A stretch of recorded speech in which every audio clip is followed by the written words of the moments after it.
आपको दिखाते हैं अब सुपरफास्ट अंदाज में। दिल्ली के विज्ञान भवन में सरकार और किसान संगठन के बीच 8वें दौर की बैठक चल रही है। बैठक से पहले आंदोलन में जान गंवाने वाले किसानों को श्रद्धांजलि दी गई। इस दौरान मंत्री भी मौजूद थे। लंच ब्रेक के बाद किसान संगठनों के साथ सरकार के मंत्रियों की वार्ता दोबारा शुरू हुई। ब्रेक से पहले सरकार तीनों कानूनों में संशोधन के लिए संयुक्त कमेटी गठित करने के लिए तैयार हो गई थी, लेकिन किसानों ने सरकार के इस प्रस्ताव को खारिज कर दिया।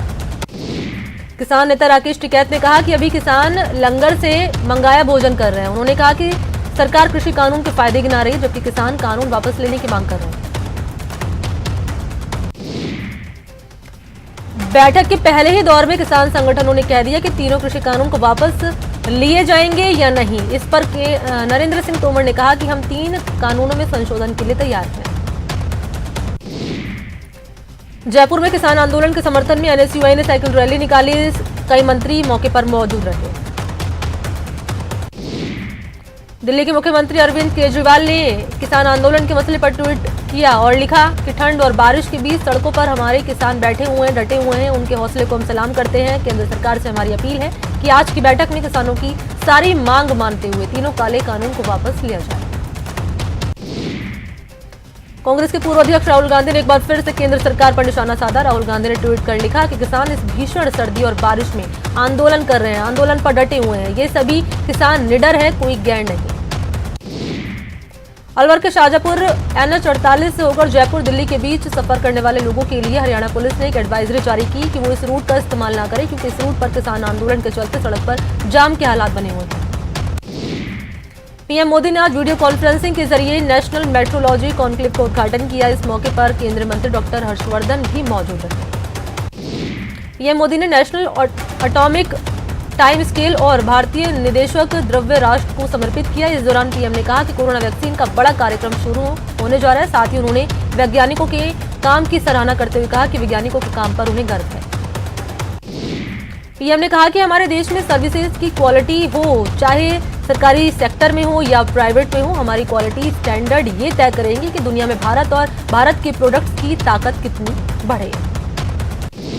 बेनामी संपत्ति केस में कांग्रेस महासचिव प्रियंका गांधी वाड्रा के पति रॉबर्ट वाड्रा से आयकर विभाग के अधिकारी पूछताछ की। आयकर विभाग ने रॉबर्ट वाड्रा को नोटिस भेजा था, लेकिन वो आयकर दफ्तर नहीं पहुंचे।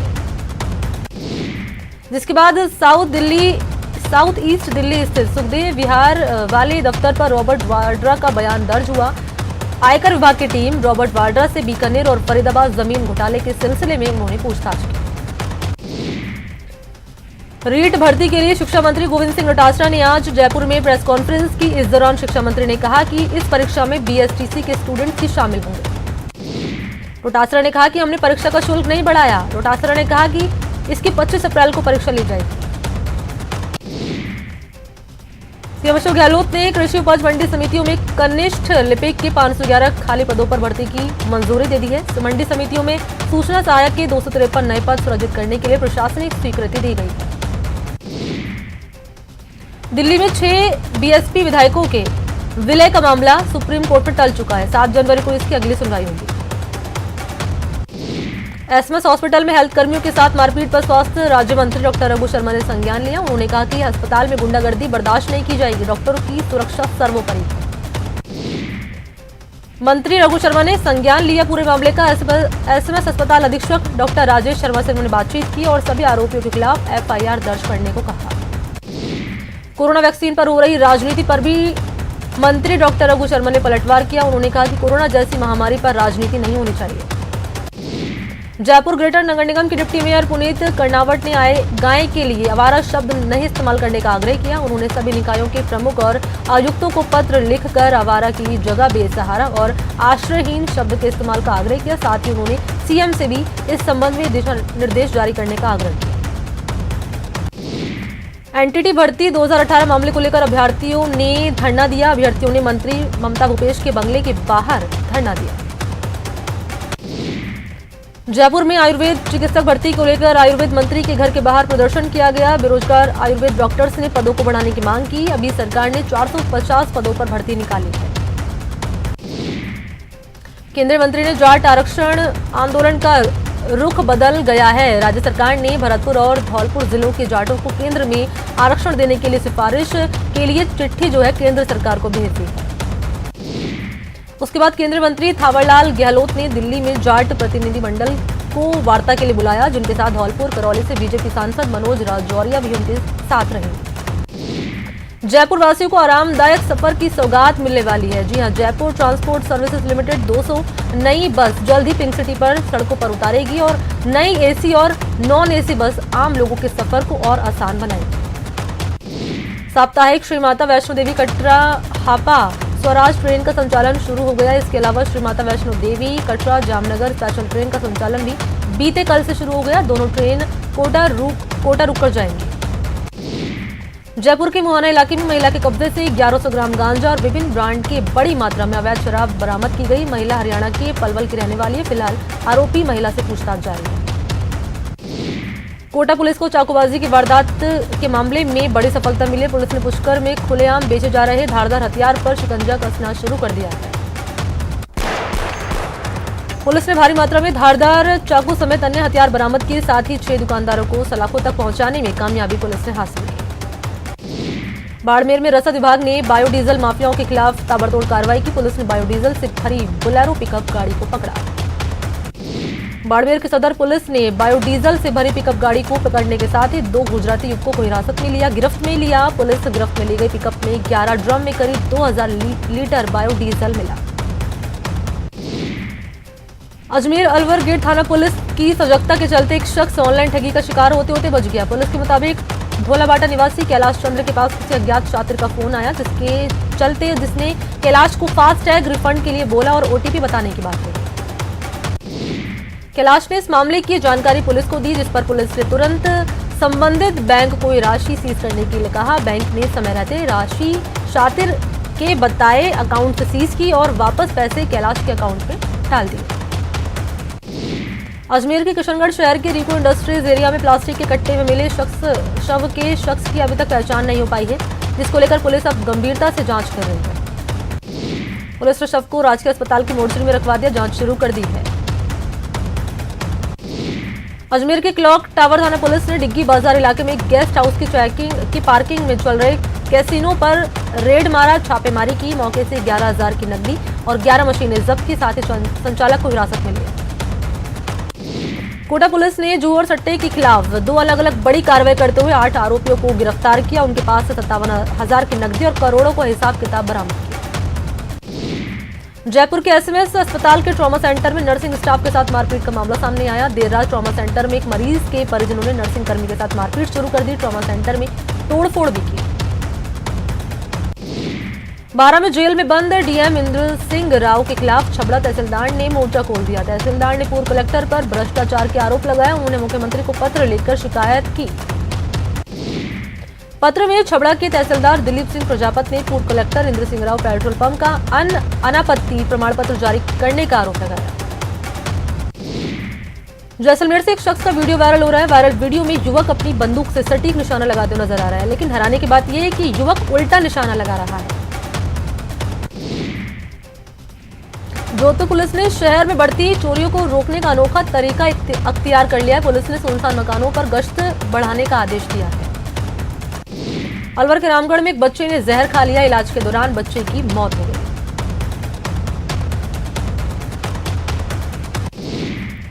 बीकानेर के श्री डूंगरगढ़ में एक शख्स ने फांसी लगाकर जान दे दी। पुलिस मामले की जांच में जुटी हुई है।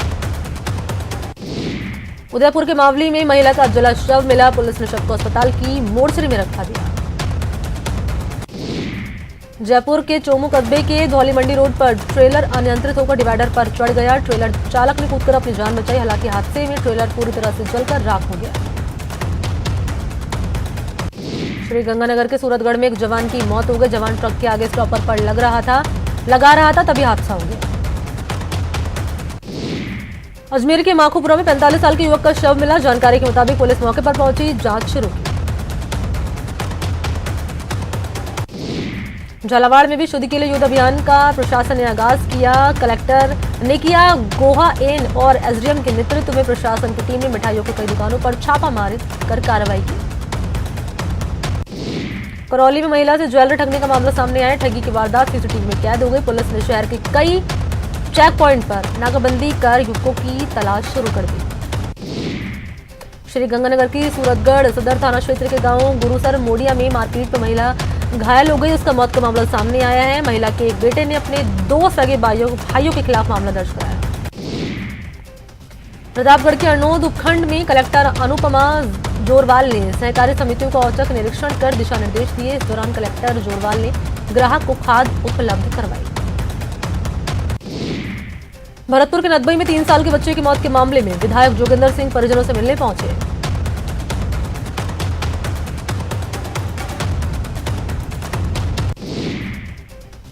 अलवर के मुंडावर कस्बे में बीजेपी कार्यकर्ताओं ने संगठनात्मक सत्यापन और संरचना बैठक का आयोजन किया। बैठक की शुरुआत मंचासी नेताओं मां सरस्वती की प्रतिमा के समक्ष दीप प्रज्वलित करके की।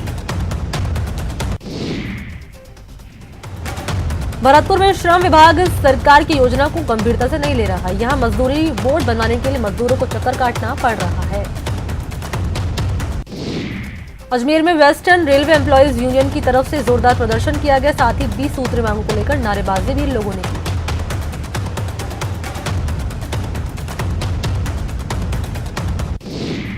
जोधपुर में ठेका कर्मचारियों ने मेडिकल कॉलेज में अपनी मांगों को लेकर 1 दिन का धरना दिया। कर्मचारियों ने कार्य बहिष्कार की भी चेतावनी दी।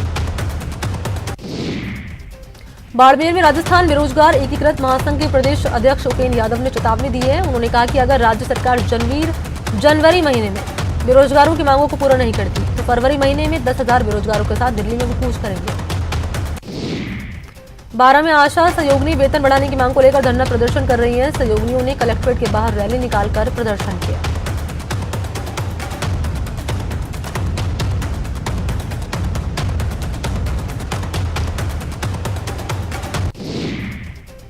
भरतपुर के डीग क्षेत्र में हो रहे विनाशकारी खनन के विरोध में महापंचायत का आयोजन किया गया, जिसमें पसोपा पंचायत के अंतर्गत पड़ने वाले 5 गांवों के लोगों ने हिस्सा लिया।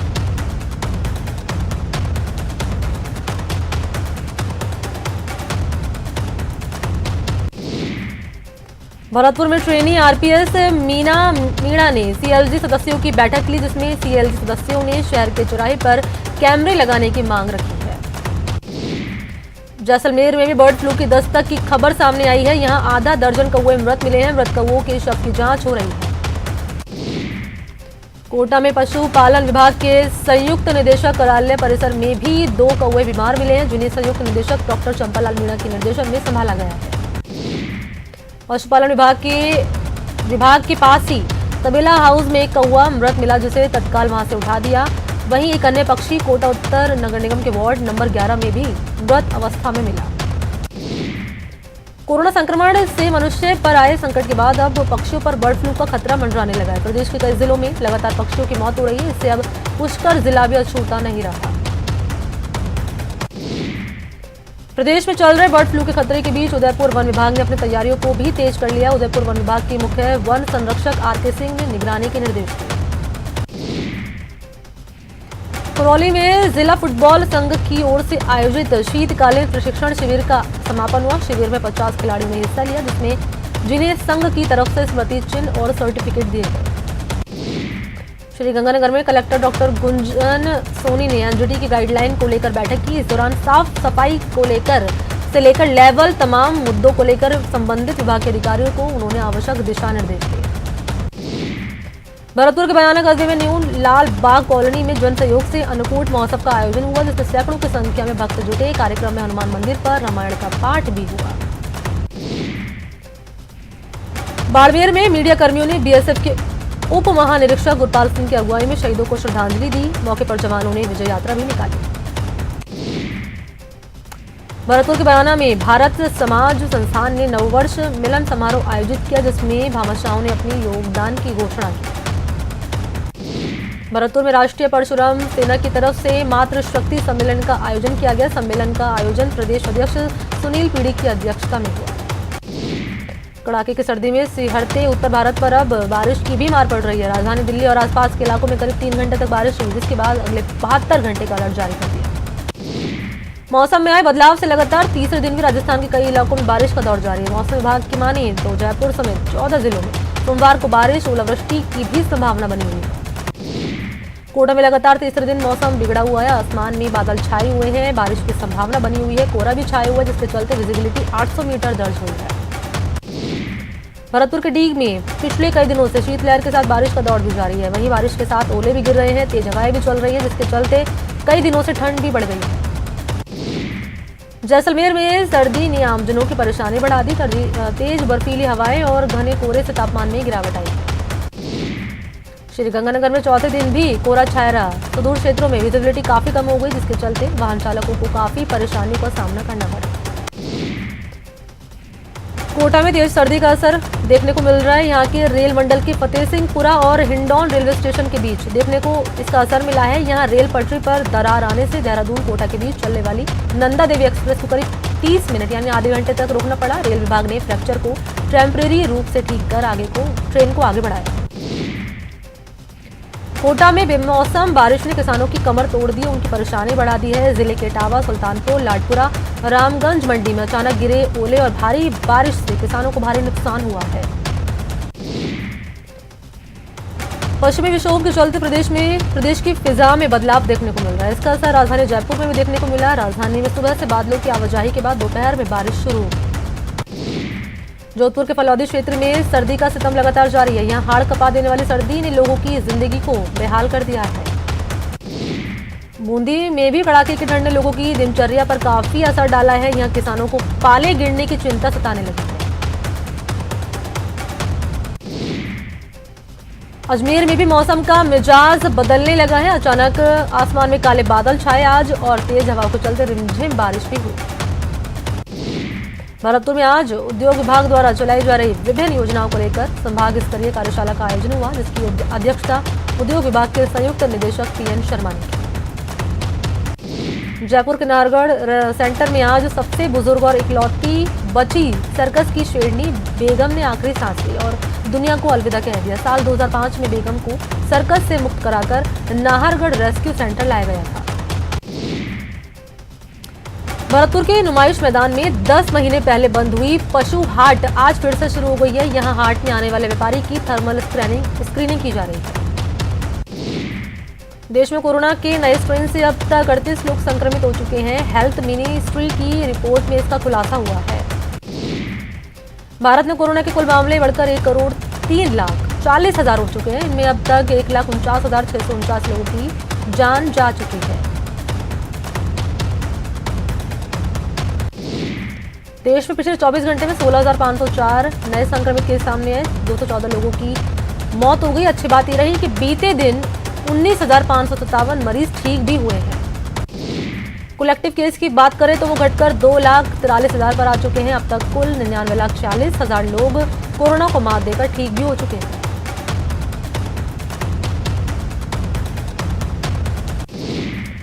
दिल्ली में पिछले 24 घंटों में कोरोना के 424 नए केस सामने आए, जो 7 महीने में अधिक समय बाद अब तक की सबसे कम संख्या है।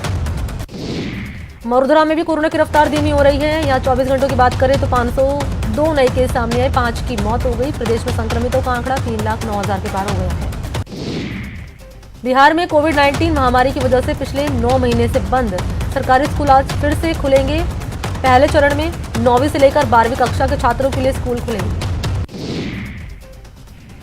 झुंझुनू के 2 जगहों पर कोरोना वैक्सीन का ड्राई रन हुआ। इस मौके पर सीएमएचओ ने कहा कि जिले के सभी सेंटर पर तैयारियां पूरी कर ली है। श्रीगंगानगर में कलेक्टर डॉक्टर गुंजन सोनी ने एनजीटी की गाइडलाइन को लेकर बैठक की और साफ सफाई से लेकर तमाम मुद्दों को लेकर संबंधित विभाग के अधिकारियों को आवश्यक दिशा निर्देश